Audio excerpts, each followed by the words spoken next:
दोस्तों, आज हम बात करने वाले हैं चाणक्य नीति के बारे में। चाणक्य नीति को आप जितनी बार पढ़ेंगे, जितने अच्छे से पढ़ेंगे, उतना ही ज्यादा आप अपने जीवन के बारे में सीखेंगे। चाणक्य ने किसी भी बात को डिप्लोमेटिक तरीके से नहीं कहा। उन्होंने कभी भी किसी की चापलूसी नहीं की। जो भी बात जैसी थी वह लोगों के सामने लाए और उन्होंने लोगों को सिखाने की कोशिश की। और हाँ, कुछ लोगों को उनकी बातें कड़वी जरूर लगती थी, क्योंकि सच हमेशा कड़वा होता है। आज हम सीखने वाले हैं नीचा दिखाने वाले को नीचा कैसे दिखाएं। तो दोस्तों, आपको इस वीडियो में मैं आपको यह बताऊंगा कि अगर कोई आपकी बुराई करे या फिर अगर कोई आपको नीचा दिखाए तो फिर आपको क्या करना चाहिए। अब देखिए, सबसे पहली चीज तो यह आप समझिए कि आचार्य चाणक्य कहते हैं कि दुष्ट व्यक्ति जो होता है वह अपनी बड़ी से बड़ी बुराई देखकर भी नहीं देखता, पर वह दूसरों की छोटी से छोटी कमी ढूंढने के लिए माइक्रोस्कोप लेकर आ जाता है। देखिए, होता असल में यह है कि हम में से ज्यादातर लोगों का सामना इस तरह के लोगों से होता ही रहता है, पर क्योंकि हम लोग इस तरह के लोगों से डील करना नहीं जानते, हम इस तरह के लोगों से मिलने का कोई फायदा नहीं उठा पाते।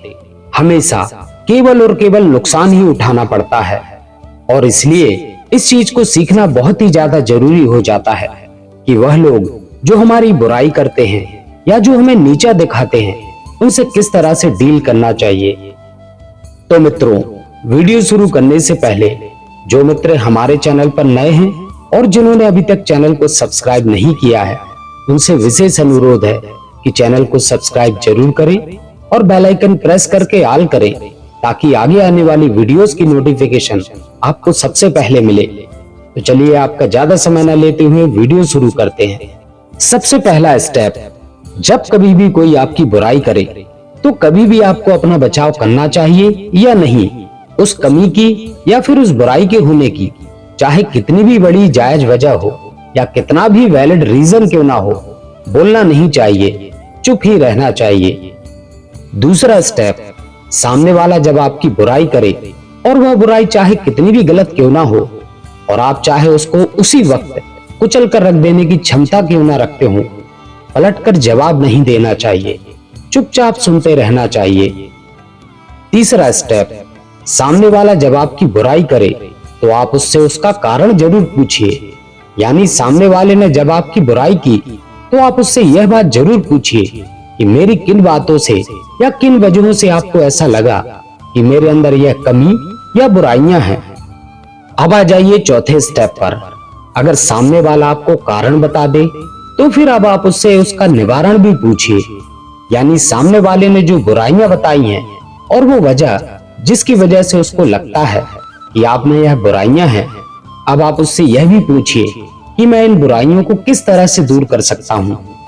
अब देखिए, चौथा स्टेप जो है ये सबसे ज्यादा जरूरी स्टेप है, क्योंकि इसी स्टेप से हमें पता चलता है कि सामने वाले की इंटेंशन क्या है। या सामने वाला हमें नीचा दिखाना चाहता है या फिर वह हमें एक बेहतर इंसान बनाना चाहता है। अगर सामने वाले की इंटेंशन सही है और वह हमें सही कारण और सही निवारण दे रहा है, तब वह जो भी कह रहा है हम उसको फॉलो भी करेंगे और उसको धन्यवाद भी देंगे। पर अगर ऐसा नहीं है तो फिर असल में यह किया जाता है कि सामने वाले को नीचा दिखाया जाता है, अच्छी तरह से नीचा दिखाया जाता है, और इस तरह से नीचा दिखाया जाता है कि फिर सामने वाला इस तरह की हिम्मत ही ना करे। अब चलिए जरा इसकी वजह भी समझ लीजिए। देखिए, इस तरह के आदमी को डिस्करेज करना बहुत ही ज्यादा जरूरी होता है, और ऐसा इसलिए क्योंकि इस तरह का आदमी जो होता है वह कम से कम 100 लोगों को तो डिप्रेशन में डालता है और कम से कम 1000 लोगों में इंफीरियोरिटी कॉम्प्लेक्स के बीज बो देता है। इस चीज को जरा सा एग्जाम्पल से समझकर भी देख लीजिए। मान लेते हैं कोई बंदा है, आपसे मिलने के लिए आया, 15-20 मिनट बात की और उसके बाद उसने आपके सामने एक बात फेंक दी, यार बाकी सब तो ठीक है, पर यार तुम्हारा कॉम्प्लेक्शन बहुत डार्क होता जा रहा है, इसका कुछ करो यार, तुम्हारी हाइट का कुछ कर लो यार, बाकी तो तुम कमाल हो, या फिर यार तुम्हारे बाल बहुत झड़ रहे हैं या फिर सफेद हो रहे हैं, इनका कुछ करो। इसके अलावा और भी तरह की बातें भी होती हैं, जैसे कि यार तुम्हें यह वाला नहीं वह वाला लेना चाहिए था, या फिर तुम्हें यह काम नहीं वह काम करना चाहिए था। इसके बाद असल में यह होता है क्योंकि आपको सही तरह से जवाब देना आता नहीं, या तो आप चुप रह जाते हैं या फिर आप इस बात को इतनी ज्यादा बार सुन चुके होते हैं कि आप कुछ का कुछ बोल देते हो। सामने वाला इसे समझ जाता है, यह आपकी चिढ़ है और आगे से इसका इस्तेमाल वह आपको चिढ़ाने के लिए ही करता है। पर अगर आप चुप रह जाते हो तो फिर आपके साथ यह होता है कि आप इस चीज के बारे में सोचते रहते हो, अलग अलग तरह के नुस्खे आजमाते हो, और उनसे जब आपको सफलता नहीं मिलती तो सबसे पहले यह होता है कि आपके अंदर इंफीरियोरिटी कॉम्प्लेक्स पैदा हो जाता है। समय के साथ साथ यह डिप्रेशन में बदल जाता है और कुछ समय के बाद आप में सुसाइडल टेंडेंसीज पैदा हो जाती हैं। अब आ जाइए मेन पॉइंट पर, जिसको समझने के लिए आप इस वीडियो को देख रहे हैं कि अगर कोई आपको नीचा दिखाए तो उसको नीचा कैसे दिखाना चाहिए। देखिए, दुनिया में 3 तरह के लोग होते हैं। सबसे पहले वह लोग जो आपसे बड़े होते हैं और ज्यादा होते हैं, दूसरे जो आपके बराबर होते हैं, और तीसरे वह लोग जो आपसे छोटे और कम होते हैं। तीनों से अलग अलग तरह से व्यवहार किया जाता है। सबसे पहले तरह के लोग होते हैं वह लोग जो आपसे बड़े और सबसे ज्यादा होते हैं, जैसे कि आपके माता पिता, आपके गुरु, आपके बॉस, ऐसे लोग जो बहुत ही ज्यादा सक्सेसफुल हैं। जब भी इस श्रेणी के लोग आपकी बुराई करें या आपको नीचा दिखाएं तो पहले 4 स्टेप को फॉलो कर लेना चाहिए, यानी बचाव मत करो, हमला भी मत करो, कारण पूछ लो और निवारण भी पूछ लो। इस चीज को भी समझिए कि इस तरह के लोगों की सबसे बड़ी खासियत यह रहती है कि यह लोग जिस बात को कहते हैं वह कभी कभी 8-10 साल तक या कभी कभी 15 साल तक समझ में नहीं आती, पर उसके बाद जब समझ में आती है सटीक होती है। और इसलिए इस तरह के लोगों को नीचा दिखाने की बात तो आप अपने दिमाग से निकाल ही दीजिए। इस तरह के लोगों से ऊंची आवाज तक में बात नहीं की जाती। अब आ जाइए दूसरी कैटेगरी पर, और इसमें है वह लोग जो हमारी बराबरी के हैं, यानी जान पहचान वाले, हमारे कलीग्स, हमारे रिश्तेदार। जब भी इस कैटेगरी के लोग आपकी बुराई करें या आपको नीचा दिखाएं तो आप सबसे पहले 4 स्टेप को फॉलो कर लीजिए। इंटेंशन समझने की कोशिश कीजिए, और अगर आपको उनकी बात सही लग रही है तो उसको फॉलो कीजिए। पर अगर आपको इंटेंशन सही नहीं लग रही, अगर आपको यह लग रहा है कि सामने वाला जिस बात को कह रहा है केवल और केवल आपको नीचा दिखाने के लिए कह रहा है, तो फिर उसको नीचा दिखाया जाता है। देखिए, किसी को भी नीचा दिखाने के 4 स्टेप होते हैं। पहला होता है मानसिक संतुलन, दूसरा होता है वाणी संयम, तीसरा होता है उपालंभ, और चौथा होता है प्रतिनिवारण। चारों को समझिए। सबसे पहली चीज है मानसिक संतुलन। सामने वाले ने आपसे कोई चुभती हुई बात कह दी, आप एकदम गुस्से में आ गए, और जब आप गुस्से में आ गए तो आप कोई ना कोई ऐसी बात जरूर कह दोगे जिसकी वजह से आपको शायद बाद में पछताना पड़े। और इसलिए अगर आप किसी को वाकई में नीचा दिखाना चाहते हैं तो धीरज रखिए, क्योंकि अगर आप धीरज से काम लोगे, समय लगाओगे, तो आप सामने वाले को ज्यादा जहरीला जवाब दे पाओगे, बजाय इसके कि आप उसी वक्त जो मुंह में आए बक दें। दूसरा स्टेप होता है वाणी संयम। सामने वाले को नीचा दिखाते समय कभी भी उसके परिवार के बारे में कोई आपत्तिजनक बात या फिर मां बहन की गाली नहीं देना चाहिए। अब आ जाइए तीसरे स्टेप पर, जो है उपालंभ, और इसमें सामने वाले को नीचा दिखाया जाता है, जिसके 2 तरीके होते हैं। पहला तरीका होता है सामने वाले को ऊंचा दिखाकर नीचा दिखाना, और दूसरा तरीका होता है सामने वाले को नीचा दिखाकर ऊंचा दिखाना। दोनों को समझिए। सामने वाले ने आपको यह जतलाया कि आपकी हाइट कम है, गोली खाने से और लटकने से आपकी हाइट बढ़ जाएगी, और अगर आपकी हाइट नहीं बढ़ी तो आप अपनी जिंदगी में कुछ भी नहीं कर पाओगे। तो पहला तरीका होता है ऊंचा दिखाकर नीचा दिखाना। तो उससे कहिए, भाई तुम एकदम सही कह रहे हो, तुम्हारी हाइट बहुत अच्छी है और तुम्हारे परिवार में भी सभी की हाइट बहुत अच्छी होगी, और मेरे ख्याल से सभी लोग ऊंचे ऊंचे पदों पर होंगे और सबके सब लोग करोड़पति अरबपति होंगे। तुम और तुम्हारे परिवार के लोगों को जिंदगी में आगे बढ़ने के लिए किसी काबिलियत और किसी मेहनत की जरूरत नहीं पड़ती होगी। जहां भी तुम लोग जाते होगे वहां पर लोग इंची टेप लेकर खड़े होते होंगे, तुम्हारी हाइट नापते होंगे और उसके बाद तुम्हें अपने सिर आंखों पर बैठा लिया करते होंगे। दूसरा तरीका होता है नीचा दिखाकर ऊंचा दिखाना।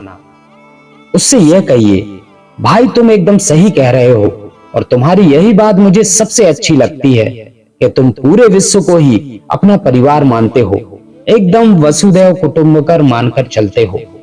इसकी हाइट कम है, उसका रंग दबा हुआ है, उसके बाल झड़ रहे हैं, उसके बाल सफेद हो रहे हैं, तुम सभी लोगों का बहुत ज्यादा ध्यान रखते हो और इस बात का भी ध्यान रखते हो कि उनको इन परेशानियों से किस तरह से निकालना चाहिए।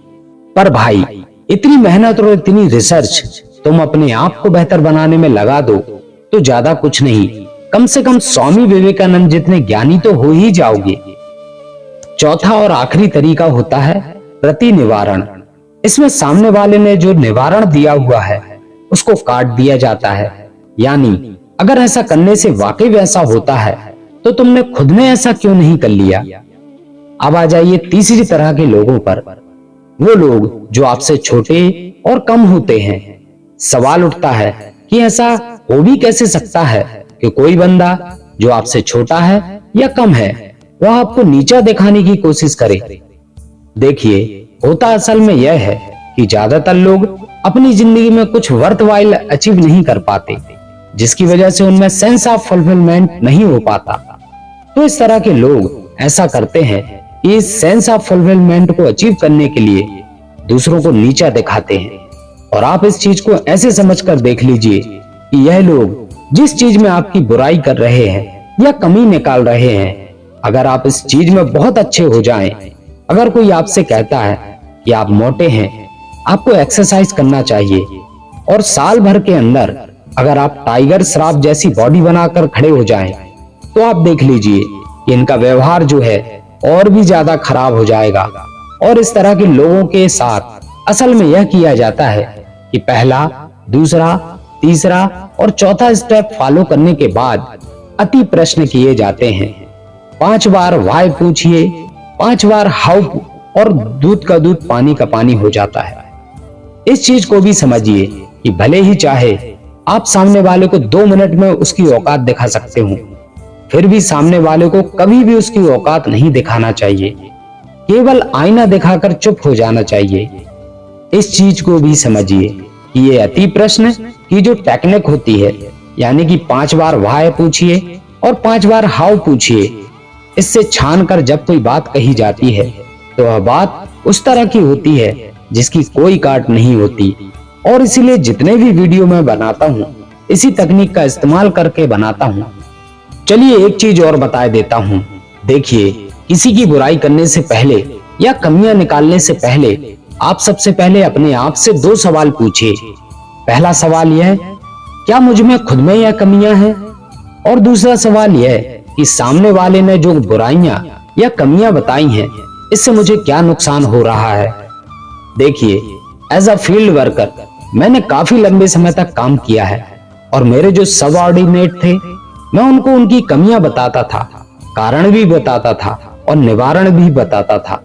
पर यह तीनों काम मैं केवल उन्हीं चीजों के लिए करता था जिनकी वजह से मेरी ओवरऑल प्रोडक्टिविटी अफेक्टेड हो रही थी।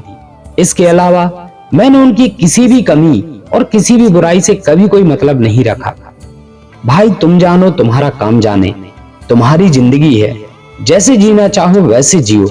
और आप इस नियम को बिल्कुल ऐसे का ऐसे अपने जीवन में उतार लीजिए कि सामने वाला क्या कर रहा है, क्यों कर रहा है, उसे क्या करना चाहिए, क्या नहीं करना चाहिए, यह सब सोचना आपका काम नहीं है। आप केवल अपने काम से काम रखिए। इस नियम का कुल मिलाकर एक एक्सेप्शन जो होता है उसको भी जान लीजिए।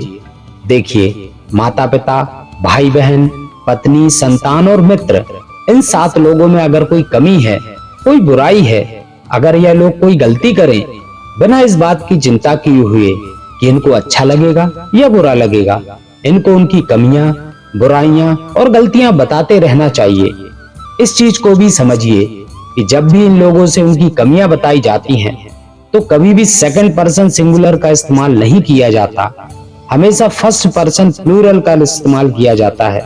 यानी इन लोगों से बात करते समय यह बात कभी भी नहीं कही जाती कि तुम यह काम गलत कर रहे हो और तुम में यह कमी है। हमेशा यह कहा जाता है कि हम लोग यह काम गलत कर रहे हैं और हम में यह कमी है। आखिरी चीज, और देखिए, सामने वाला जब कभी भी आपकी बुराई करे और चाहे वह कितना भी गलत क्यों ना हो, आप उसकी बात पर बहुत गहराई के साथ विचार जरूर करें। तो मित्रों, आपको हमारा आज का वीडियो कैसा लगा? मुझे यकीन है कि आज के वीडियो से आपने काफी कुछ नया सीखा होगा। तो अपने कमेंट के माध्यम से हमें जरूर बताएं। यदि आपके कोई सुझाव हो तो वो भी अपने कमेंट के माध्यम से हमें जरूर भेजें। और एक बहुत ही महत्वपूर्ण बात, जो मित्र हमारे चैनल पर नए हैं और जिन्होंने अभी तक चैनल को सब्सक्राइब नहीं किया है, तो उनसे विशेष अनुरोध है कि चैनल को सब्सक्राइब जरूर करें और बेल आइकन प्रेस करके ऑल करें, ताकि आगे आने वाली वीडियोस की नोटिफिकेशन आपको समय पर मिलती रहे। तो मित्रों, इसके साथ ही मैं अपनी बात समाप्त करता हूं। आपने मुझे इतना समय दिया, उसके लिए आपका बहुत बहुत धन्यवाद। अपना ख्याल रखें।